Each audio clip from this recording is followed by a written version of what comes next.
Hello. Welcome to this episode of the Dealer Playbook Podcast. I'm so delighted to be able to spend some time with you here today on this episode. Can you believe that 2022 is already coming to a close? What a year. I mean, there are so many things that have happened, that have transpired this year. And I mean, you can get recaps anywhere. I want to kind of provide a bit of a recap myself, but more so looking towards the future. But first and foremost, Happy New Year. I am so incredibly grateful to get to move into the new year, producing this show, sharing my thoughts and sharing the conversations that I'm having with other retail automotive professionals. Those of you that have followed the show for quite some time know that I kind of made this unofficial tradition in the past where I had these huge names on the show. Gary Vaynerchuk, Grant Cardone, Jill Conrath, Marcus Sheridan, Guy Kawasaki. I mean, gosh, it's been an absolute pleasure to be able to share some time or to have those individuals share their time with me and with us as the DPB gang. But you'll probably notice, especially over the last couple of years, I've shifted the focus a little bit. I'm really interested, if this truly is the dealer playbook, to bring on more practitioners, more individuals, retail automotive professionals who are in the trenches, so to speak, who are experiencing the day-to-day and who are making key decisions that are allowing their operations to stand apart from the pact. From the pact.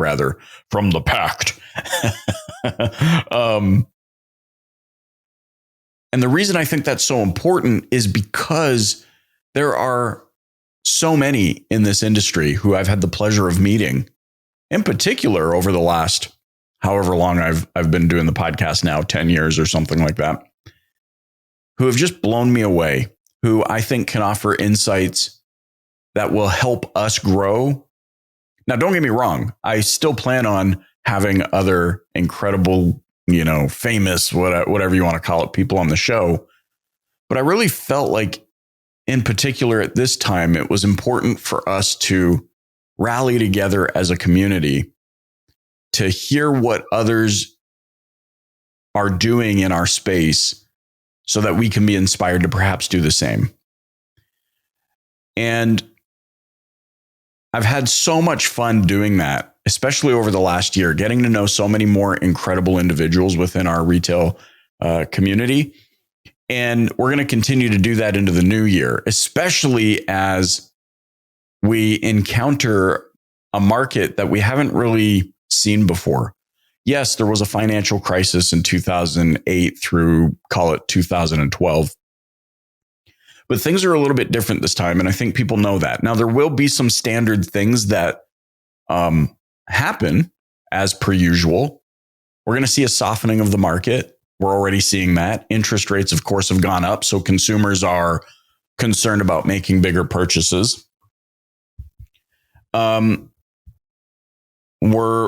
We're going to see probably, who knows, maybe it's not this year, maybe it's into 2024, but we'll probably see a shortage of used cars, just given the climate, right? Where we're trying to cycle through used cars. Everybody essentially became a used car dealer through the pandemic. That's how we were able to stay afloat in this space. But if we don't get new cars, and if production is still kind of slow on new cars, and there's chip shortages and all the things that have been, causing the market we're in, and now there's compression in the market based on, people's financial situations, we might see a shortage of used cars. And so there is a lot of doom and gloom narrative moving into the new year. But I want to share with you my mindset on that, because I certainly don't want this end of the year post to be doom and gloom. those of you, again, that have been following the show for a while, that are part of the community, know I am not a doom and gloom individual. And so I wanted to share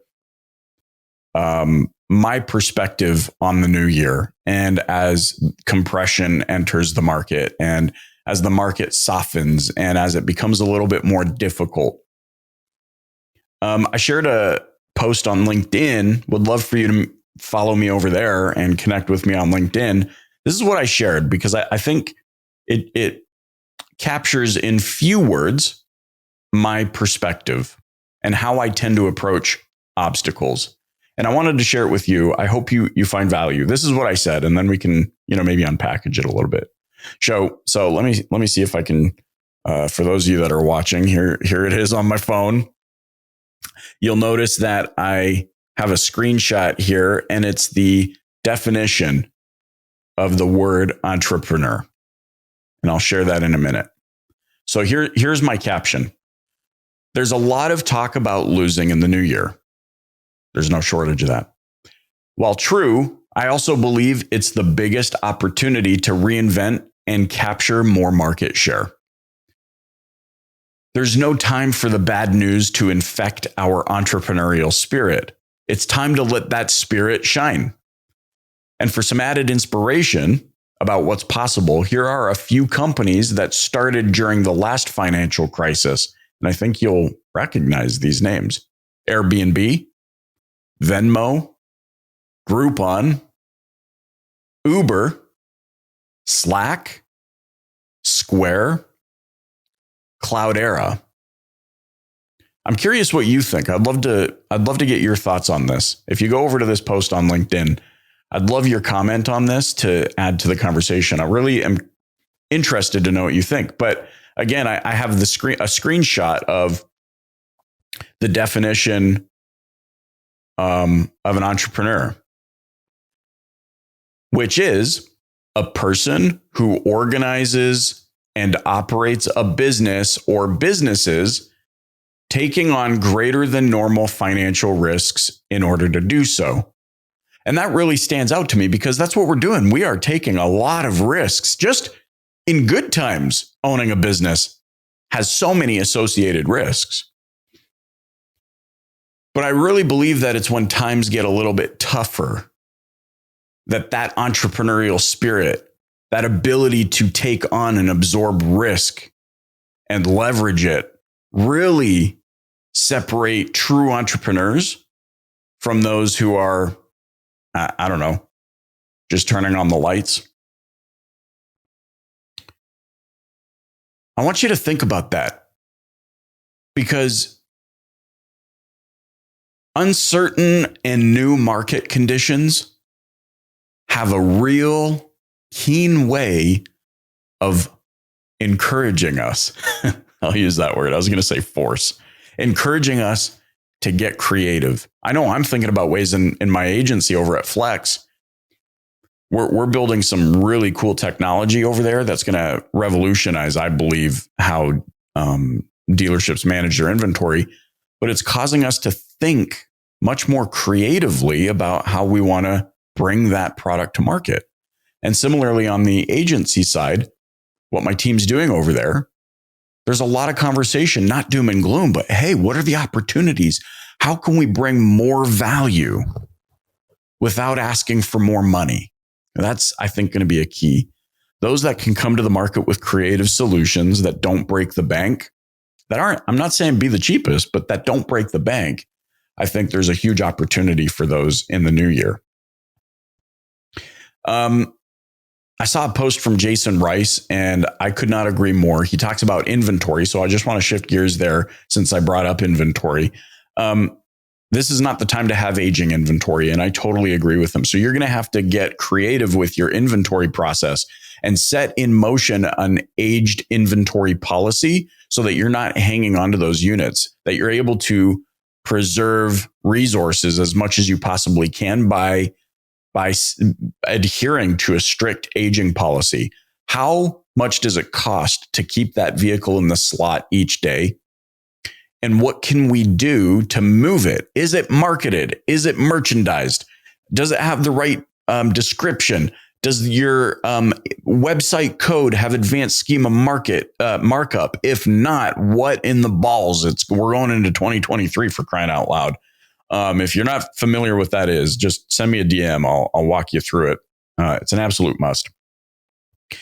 Is the pricing appropriate? Is your F&I process dialed in? Have you considered reinsurance? Are you your own insurance company? Go listen to my episode with RC Hazard if you're not familiar with that, because there's an opportunity there, not just in as far as taxation is concerned, but an opportunity to become your own insurance company, which there's a massive opportunity there. In all, I guess the essence of what I'm saying is, if you don't have processes for your inventory, especially, now's the time to create that and adhere to it. If you need to offload inventory or consider selling it at a loss to gain the opportunity for lifetime value through repairs and maintenance and selling them a new car in the future and wowing them, we need to consider all of our options. When times get tough, I'm telling you, this is the time to get creative. A couple weeks ago, I was at the ASOTU, Automotive State of the Union year-end extravaganza. I had the pleasure of co-hosting that event. It was so much fun. Liza Borges, the CEO of the Carter Myers Auto Group, which I think has 24, 26 rooftops now, shared that every year her organization and the individuals within the organization come up with a new word. So the organization will have a word that becomes kind of their guiding light through the year. But then each individual throughout the organization also comes up with their own year that becomes the guiding light, the North Star for them as an individual through the year. She shared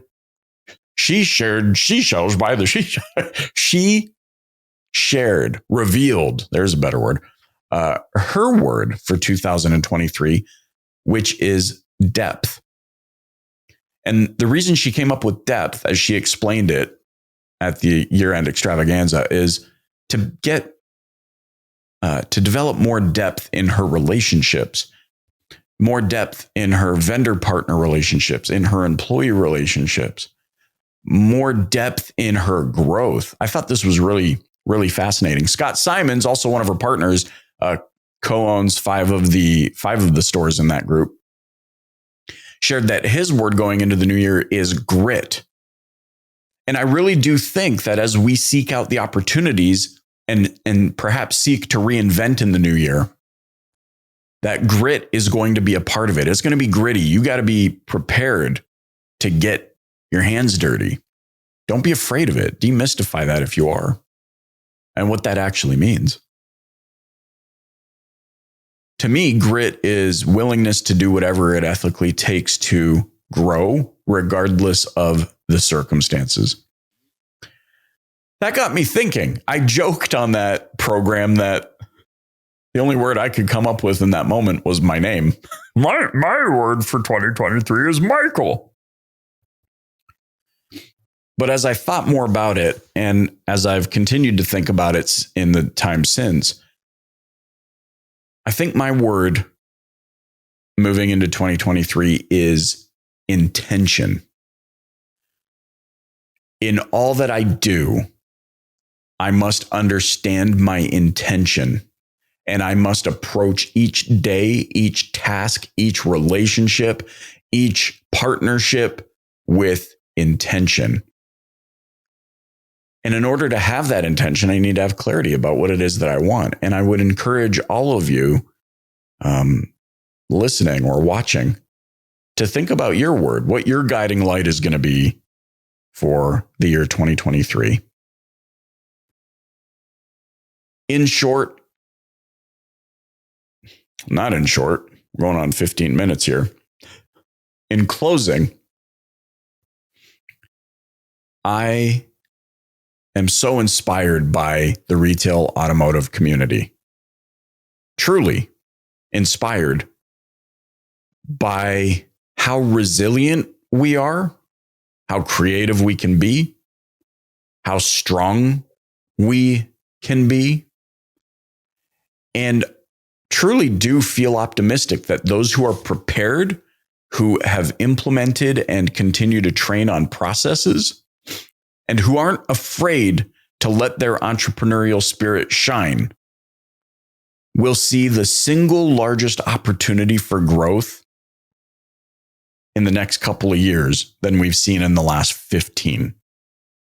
I truly believe that. If you recall, not too long ago, I put out a solo episode talking about how preparation eliminates fear. And so my hope and my prayer for you moving into the new year and upon each of us is that we are prepared. Be prepared. Move with intention, focus, clarity. Take advantage of this incredible opportunity that's ahead of us in the new year. I pray for this community. It has been a blessing to my life. It has blessed my family. And I hope that in some small way, I've been able to help you. We're going to continue to do this in the new year. And so if you haven't subscribed yet, wherever you're listening, I would so appreciate a subscribe and turn on notifications. Head on over, subscribe to the newsletter so you can get recaps of all the episodes and any resources that we mention in the episodes. Ultimately, may your God bless you. And may you have a positive and opportunity-filled 2023. Thank you so much for being here. It means the absolute world to me. And we'll catch you on the flip side. Keep the playbook open and dominate.